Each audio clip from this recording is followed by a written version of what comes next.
Hello again, I'm Mari Swaruu. Thank you for joining me once more. It's been 5 years since the Tagetans and Swaruu of Era started sharing their information online. They had been talking to many people for years already before that, but in a more personal one-to-one manner with mixed results. Although I understand that they didn't hold any expectations, at least at first. It's been a long learning process for both sides, but I can only write about what happened on this side and my best about what happened on the other. And I'm conscious that I'm only the newest here, as I arrived on board a little over a year ago. Not so long ago. I feel that one of the biggest problems during the past 5 years has been trusting the wrong people, but besides that I also feel another significant problem is that my predecessors were more interested in pleasing their interviewers than in leading and giving the information in an orderly and focused manner. This most probably happened because at the beginning no one from this side wanted to share any information with the larger public. They were insisted on, under the argument that the information was too valuable not to share and publish. This created a thought pattern in my predecessors that their interviewers were giving them a favor by publishing Tagetan information in their YouTube channels. So, Swaruu and Anika had to be grateful and thankful to their interviewers, therefore creating the idea that they had to please them. This because Swaruu and Anika come from a holistic service to others society, therefore they both were people pleasers. Even if it is true that the two initial interviewers turned out to be good friends deserving thankfulness in their own right, the real problem arose when a third and fourth party of not so nice, not so wise interviewers appeared. Because Swaruu and Anika translated that idea of needing to please and be thankful to those other interviewers just because they too want to publish the information in their channels, not seeing the real motivation behind them, and with this creating a recipe for disaster. My predecessors gave information to everyone with no regard whether they deserved it or not thinking what they would do with it either. They gave, and gave until they could give no more, collapsing into exhaustion not only because they spent so many hours online but also because they were talking to too many people at once. As they collapsed into burnout and exhaustion, they caused their interviewers to feel that their expectations were not met, causing frustration and anger in them. This is hardly the fault of the interviewers. They were what they were at their own low level of spiritual evolution. It is more the fault of my predecessors who did not place or put any healthy limits before or during the contact. Placing rules and limits is not giving less, it is setting the correct stage to be able to give even more in a healthy way that will also benefit both sides without hurting anyone. My predecessors were functioning in a service to others mentality and only knew to give and please people as much as possible, whoever talked to them, only limited by the Federation's own rules of contact and engagement. Without those rules they would have given even more. And many did give too much, and so much to the point where they are not even here any longer, they are no longer among the living. This service to others only mentality caused a terrible imbalance, because on earth pure service to others becomes a form of slavery.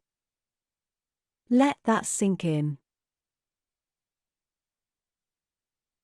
While living in a full holistic society, where people live in a full service to others mentality, there is no problem because those others will also have in mind their own best interests, therefore creating a healthy retribution among all the members.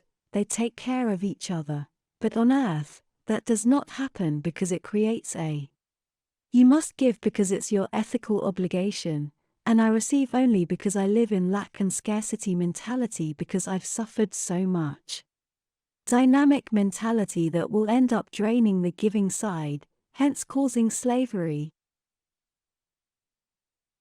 This happened because there was no form of retribution, no form of true cooperation where both sides have their needs fulfilled. Because both sides are people and both sides have needs. This was made a lot worse because most people on Earth in the so-called spiritual UFO community, New Age community if you like, think that extraterrestrials are all-powerful beings who owe humanity, and they ought to help them out of their problems and out of their misery. But no. Most ETs are just more people, like you, with their problems, wants and needs, trying to make their lives make sense, and trying to make their ends meet. As Anika once said back in 2016, the hardest extraterrestrial to accept is the one that looks like you in a mirror. That couldn't be more accurate. But I understand that it has been a learning process for both sides.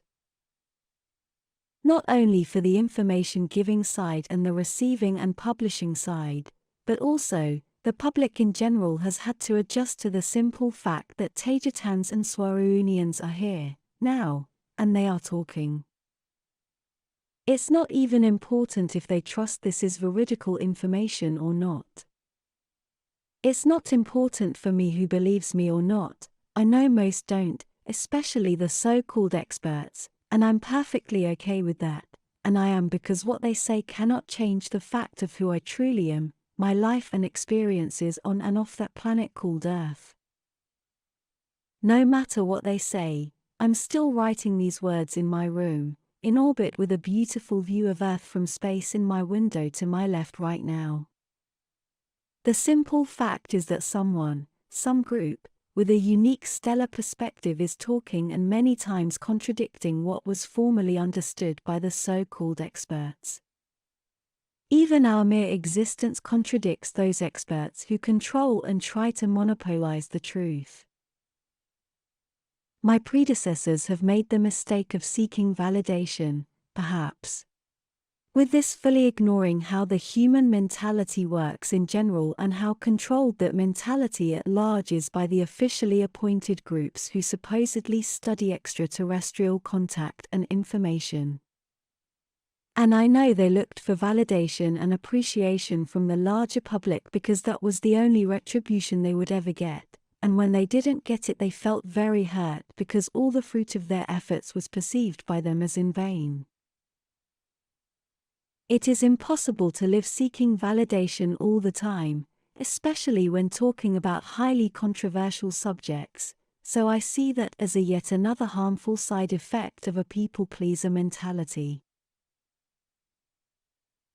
People coming from a holistic service to others, non-terrestrial society, cannot mix with most people on Earth because those are still functioning in a survival mode that keeps them in a service to self mentality.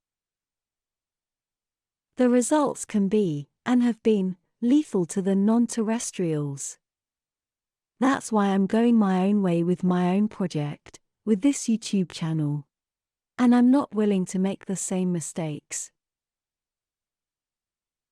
I am publishing this information on a more progressive manner, from lesser to the more complicated, and I'm publishing all this in a focused manner with few to no distractions. But in general, I think that one of the most important concepts, if not the most important one to take away from the entire 5-year publishing project, is the fact that there are other humans in space. And many, many more. As simple as that. It sounds simple and innocent, but the implications are huge. It means you've been lied upon for perhaps thousands of years. It means that the population of Earth is under perception and mind control to achieve a self-validating, self-corroborating, and self-contained reality world realm that can only be valid in its own context. You may want to call that the Earth Matrix.